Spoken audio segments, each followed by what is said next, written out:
Many people have enjoyed watching and commenting on an earlier video from Immersis Tech called What German Soldiers Thought About Allied Soldiers World War II. Viewer Rob Roy Boaz requested a video about how British soldiers viewed American soldiers in World War II, so the credit for this idea goes to him. Thanks, Rob Roy Boaz. By the way, Rob Roy is one of my favorite films of all time. So, what did British soldiers think about their American counterparts in World War II? There are many aspects to this, so we'll break the subject down into different areas.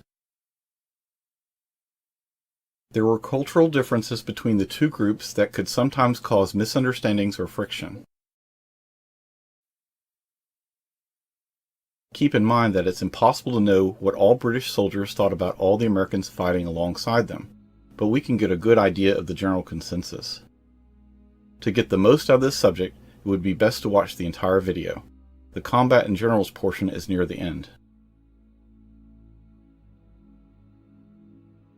United States troops mobilized and started arriving in the United Kingdom in 1942, safely running the gauntlet of the German U-boats, which seemed to operate with impunity in the Atlantic at that time. Even though the United States had only been in the war for a little over 2 months, the 34th Red Bull Infantry Division, a federalized National Guard division, had already landed in Northern Ireland on January 26th.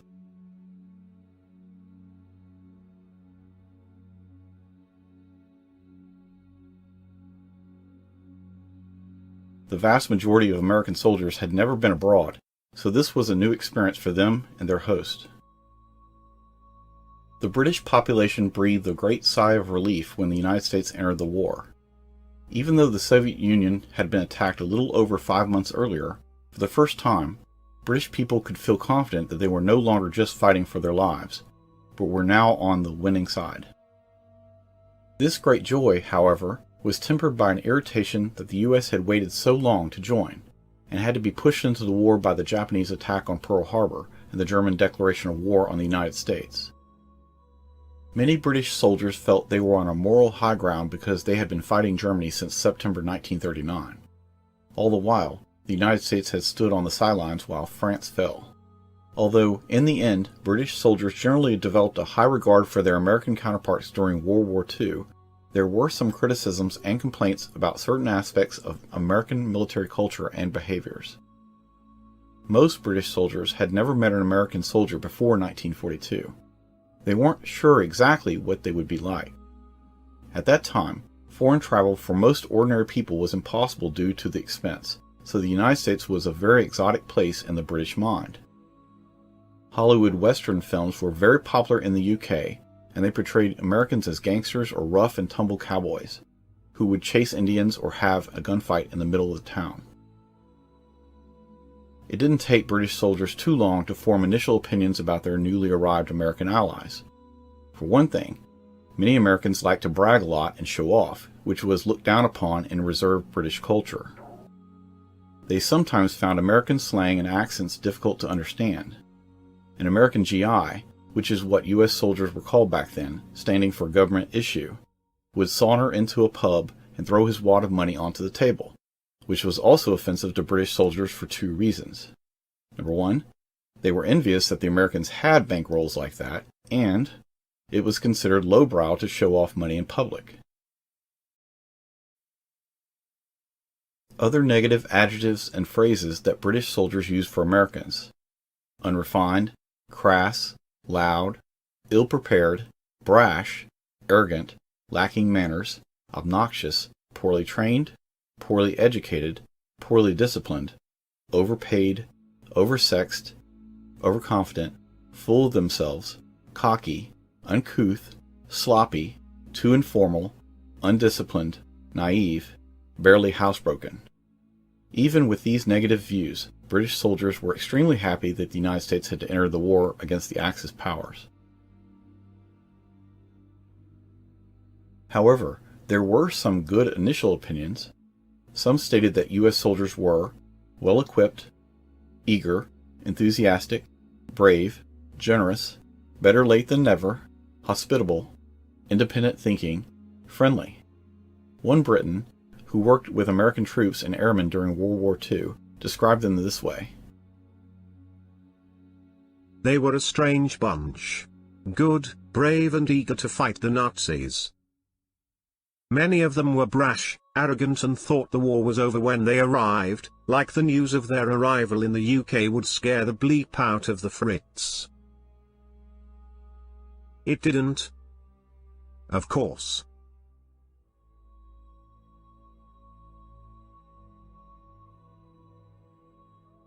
One of the first things that British soldiers noticed about their American counterparts was that they were well fed, although not all of them were as tall as they had imagined from the cowboy movies.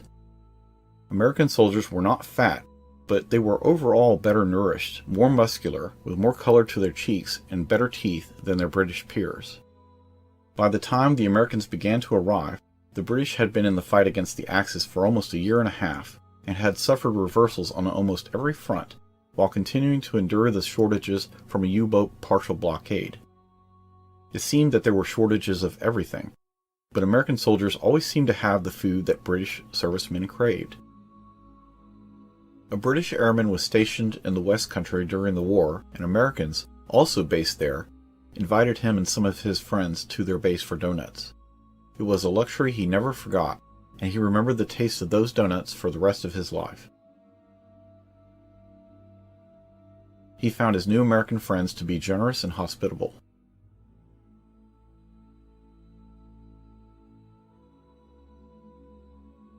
When you read what British soldiers wrote after the war, many of them stated that they were impressed by the lavish amount of gear that U.S. soldiers had and the quality of it.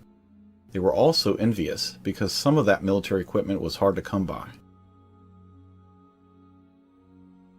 American tanks supplied to the British early on in the North African campaign weren't perfect, but they were mechanically reliable, whereas the British found that their own tanks broke down at a much higher rate in the desert.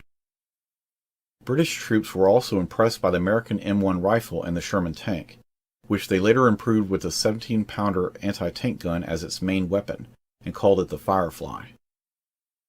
Another criticism was that the American soldiers could be too wasteful and undisciplined with their resources. British soldiers, who were used to living with strict rationing and shortages, sometimes found it difficult to understand the American practice of throwing away food and other supplies that they didn't immediately need. One British sailor on a Royal Navy cruiser in the Pacific realized that, although they ate well, it was nothing compared to what U.S. sailors got. He saw that American sailors had air conditioning, steak, and ice cream. In North Africa, after realizing that they could work together for their mutual benefit, a British air squadron and a U.S. air squadron decided to barter. The Brits had Scotch, and the U.S. had flying gear. They would haul Scotch to the U.S. base and load up with flight jackets to go back. British soldiers loved American equipment. A Royal Artillery officer, who was later transferred to Signals, told a story about being re-equipped in North Africa. He said that American equipment was excellent compared to what the British had, and they loved getting it. U.S. equipment always came with spare parts. The Jeep they received came packed full of items, including a full toolkit, spare tires, spare oil, and air filters. The Dodge truck they received in Italy even had a heater. British soldiers were more used to a make-do and mend attitude and became skilled at improvising with less than adequate equipment. However, when they did get the good American stuff, they treasured it.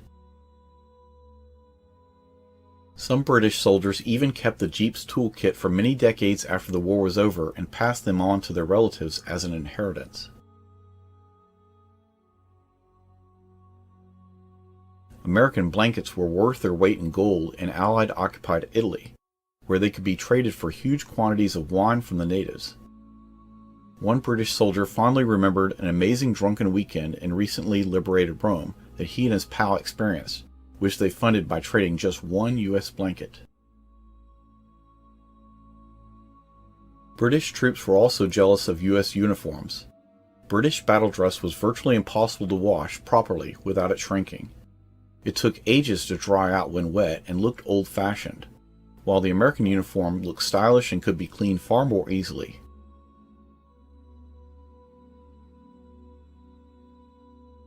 In 1942, a British infantry private earned 2.5 shillings a day. An equivalent U.S. serviceman earned $50 a month, which worked out to be about 3 times the amount the British soldier earned.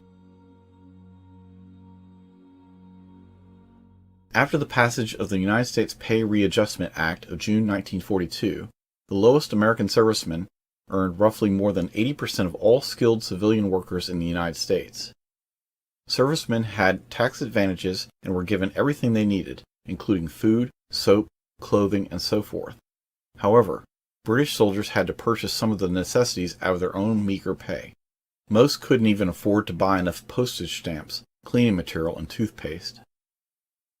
The British private often found himself in a humiliating position when he met American soldiers in a pub. He could buy 1 beer, but he didn't have enough money to buy any more rounds of drinks. Even some locals and Allied soldiers, like the Americans, would offer to buy more drinks for him, but he would be embarrassed at his imposition and many times decline. In order to avoid this potential embarrassment, an enlisted British soldier would sometimes avoid bars that had other Allied soldiers in it, if he could. Americans could go to cinemas, which they called movies, whenever they wanted, but the average British soldier couldn't afford it. This became such a serious issue that it was brought to Prime Minister Winston Churchill's attention. This is a very little known fact, but the first American victory in World War II was won in the United Kingdom. Swaggering, brash, money-laden GIs won over some of the fair, lovelorn British maidens' hearts. With a certain amount of British soldiers off fighting overseas, there was a wee lack of eligible men of marriageable age for the British women available. To British girls brought up on the cinema, who copied the dress, hairstyles, and manners of Hollywood stars, the sudden influx of Americans, speaking like the actors in films, who actually lived in the magic country and who had plenty of money, at once went to the girls' heads.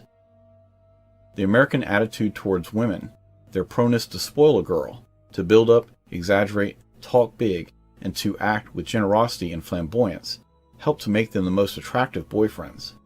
In addition, they picked up girls easily, and even a comparatively plain and unattractive girl stood a chance. Like the song says, girls just want to have fun. Well, it's easier to have fun with your honey if you have money. The scent of money can act as an aphrodisiac to some.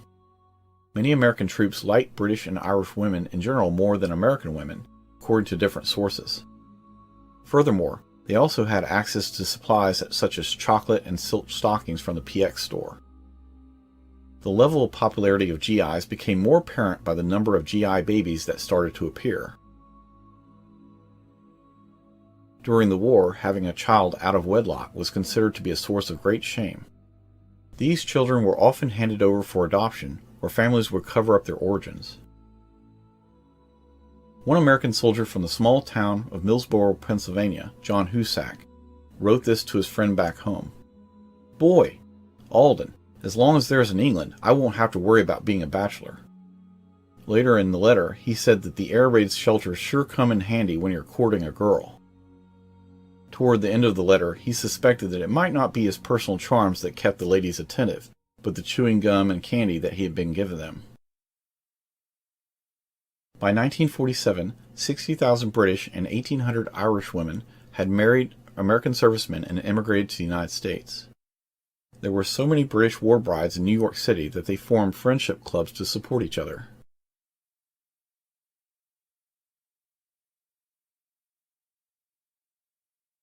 The British Empire in peacetime had a small professional, well-trained army. However, both world wars forced the army to expand exponentially to include draftees and those who only joined for the duration of the war. In the early war years, British professional soldiers felt that they were better trained than the newly arrived Americans, who were often better equipped. The British military had a long history of discipline and adherence to rules and regulations, while the American military had a more informal and flexible approach. Now, the following statements may offend some people, but it must be said for the historical record. By the way, just because I mention it doesn't mean that I agree with it, so please spare the comments regarding this. In North Africa in 1942 and 43, many veteran British soldiers felt that American soldiers were their Italians and said so. According to this line of thinking, the Germans had to deal with the frustrations of an unreliable and ill-prepared ally like the Italian soldiers, and the British initially saw American soldiers in the same way.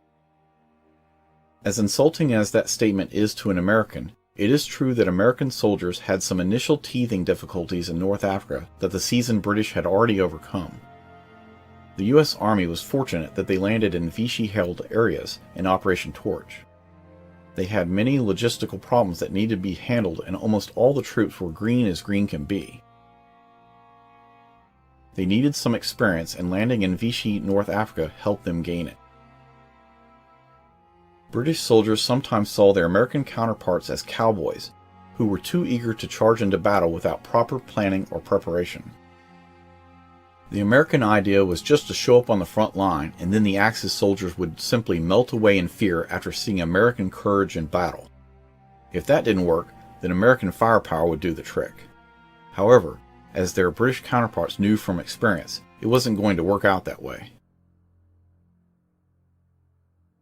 The experienced Wehrmacht wasn't going to be quite as easy to defeat as many GIs and their military brass had thought. American soldiers were sometimes criticized for being too casual with their uniforms and equipment, or for failing to properly secure their positions in the field. For example, a common joke was that walking around with your hands in your pockets was called American gloves.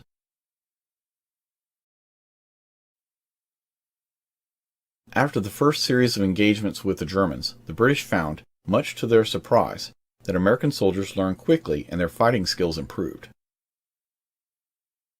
Afrika Korps soldiers remarked that you could fool the Americans into a trap once, like luring them into an anti-tank killing field, but you couldn't do it a second time. This eventually led to the British respecting the fighting skills of the average GI. Another factor that contributed to the success of the alliance was the willingness of both sides to learn from each other. British soldiers, for example, were impressed by the efficiency and organization of the American military. One British veteran who knew American soldiers firsthand from North Africa and Europe would never criticize the Yanks after the war in any way. After World War II was over, many of the films portrayed U.S. troops singing as they marched towards the front. When this British veteran was asked if that was accurate, he stated that it was. However, they didn't sing coming back. Many British soldiers felt that they were the experts at fighting the Germans and knew far more about the reality of battle than the Yank newcomers. Another British soldier, who fought alongside American soldiers in Italy, believed that U.S. troops were sloppy. He called them laid back, thought that they lacked proper military discipline, and said that they didn't respect their officers in the same way that the British soldiers did. He also felt that American soldiers and their officers were far more gung-ho and relied on overwhelming force of arms, while British soldiers were more cautious. This is interesting because these two latter statements were almost exactly what was mentioned by German POWs in the aforementioned video, What German Soldiers Thought About Allied Soldiers, World War II, but this time from a close ally on the same side.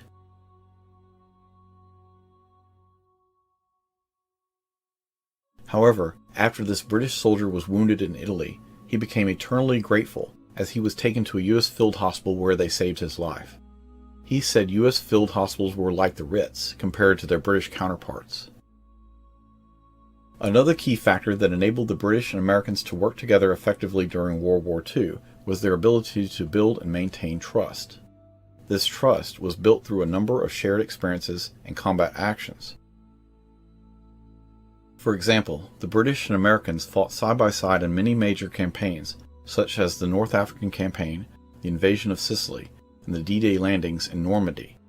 These shared experiences helped to build a sense of mutual respect between the two Allied armies. Another factor that helped to build trust between the two sides was their willingness to make sacrifices for each other. For example, the British agreed to allow American troops to use their airfields and ports for the invasion of North Africa, despite the fact that this made them more of a target for German attacks. In the same way, Americans agreed to delay the invasion of Europe to allow the British to consolidate their forces and recover from the losses that they had suffered in North Africa. By the time of Operation Cobra in late July 1944, even some British officers were pointing out that they should collectively study what the Americans were doing and mimic some of their tactics.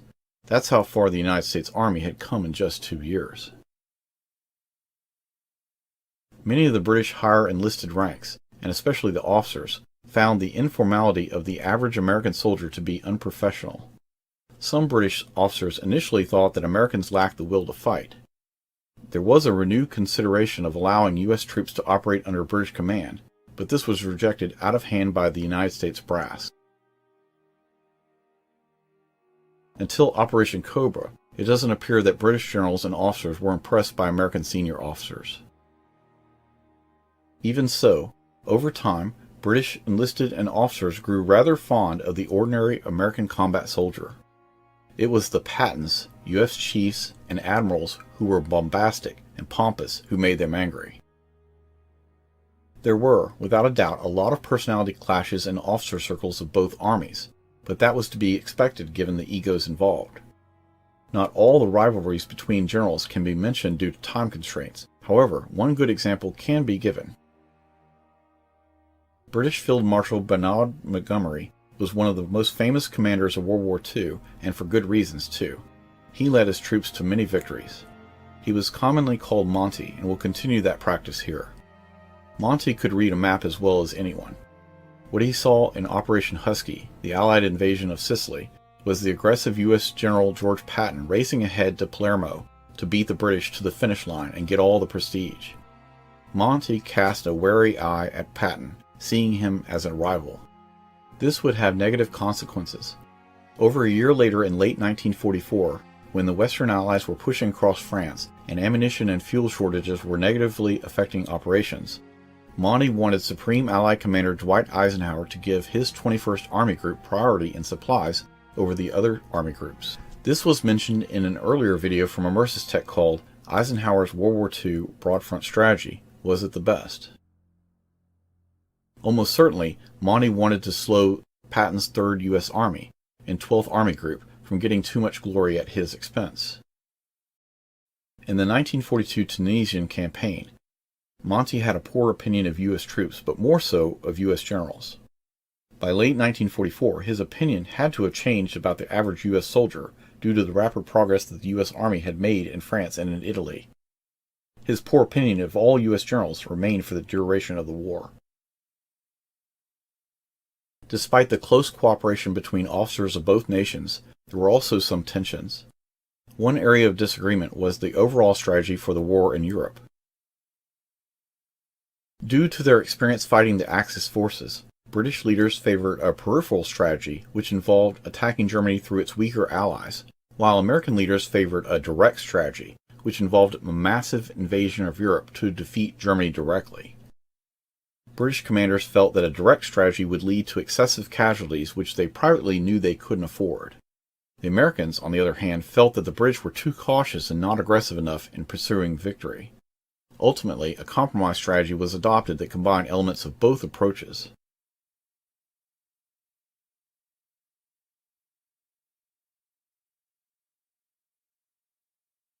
By the time the war was over, around 3 million U.S. soldiers had spent time in Britain. This definitely had lasting cultural impacts on both nations. The cooperation between the British and American militaries during World War II was not limited to the battlefield. Both countries also worked together closely in other areas such as intelligence gathering and scientific research. It is difficult to give a definitive answer to how British soldiers of World War II felt about American soldiers, as opinions would have varied among individuals. However, it is generally acknowledged that the British military viewed the American military as valuable allies and respected their contributions in the fight against the Axis powers.